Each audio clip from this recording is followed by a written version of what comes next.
wata yarinya yar wasan kwaikwayo ta yi, wace magana ce mai hatsari, magana ce da za ta gane cewa wannan al'ummar idan ba ta ɗau mataki ba to za ta tsinci kanta abinda ba ta yi tsammani ba. wallahi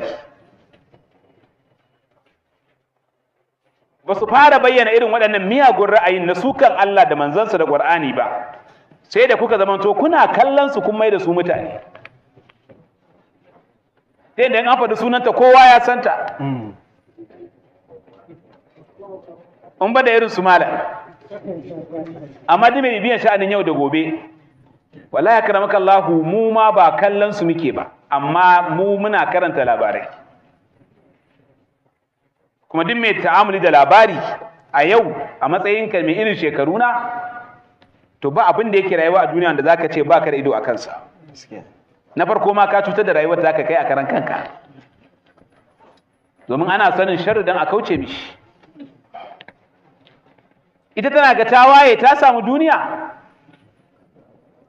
har tana iya faɗan dokoki da ra'ayinta da tunaninta, ba ta da damuwar cewa abinda take faɗan nan ya soki koyarwar Annabi sallallahu alaihi wasallam. Ba ta tunanin cewa abinda take faɗa yana sukan Qur'ani, ba ta tunanin cewa abinda take faɗa yana taɓa dokokin Allah da shi Allah kansa.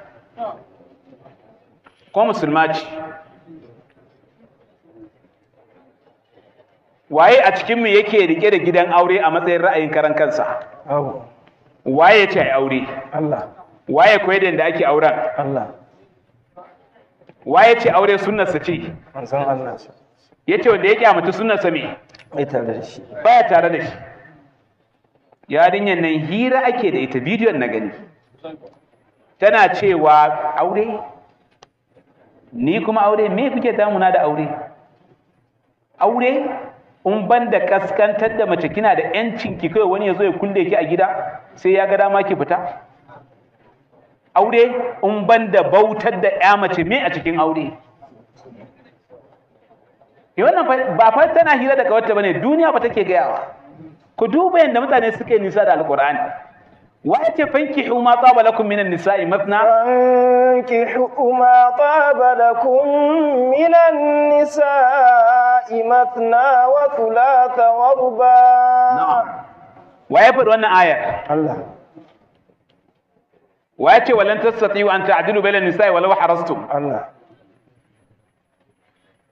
Waye ce ya ayyuhan nabiyyu idza tallaqtumun nisaa fatalliquhunna li'iddatihinna wa ahsul idda. Allah. Amma yau a ce yar musulma a garin musulmai tana cewa me a cikin aure banda bautar da ya mace, me a cikin aure banda kaskantar da ya mace, a hana ta yanci.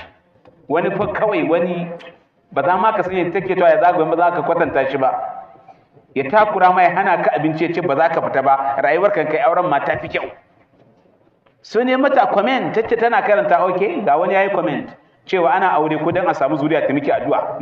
Ka doyi addu'a to banda yan uwa ne?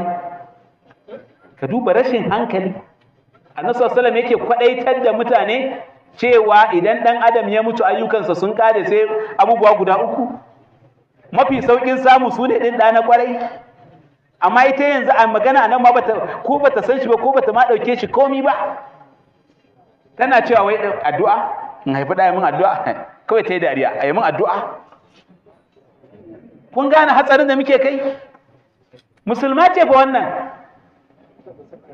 Tana kallon tana da policy da tunani da ra'ayi. Ta manta cewa Qur'ani ne ra'ayinta. Har tana sukan aure. Annabi sallallahu alaihi wasallam ya ce an-nikahu sunnati wa man raghiba an sunnati falaysa minni. Wallahi jama'a, kowa ya tabbatar wannan amana ta alqur'ani, ka ga ƴaƴanka me ku alqur'ani a tarbiyya, so fahimci cewa manhaji ne.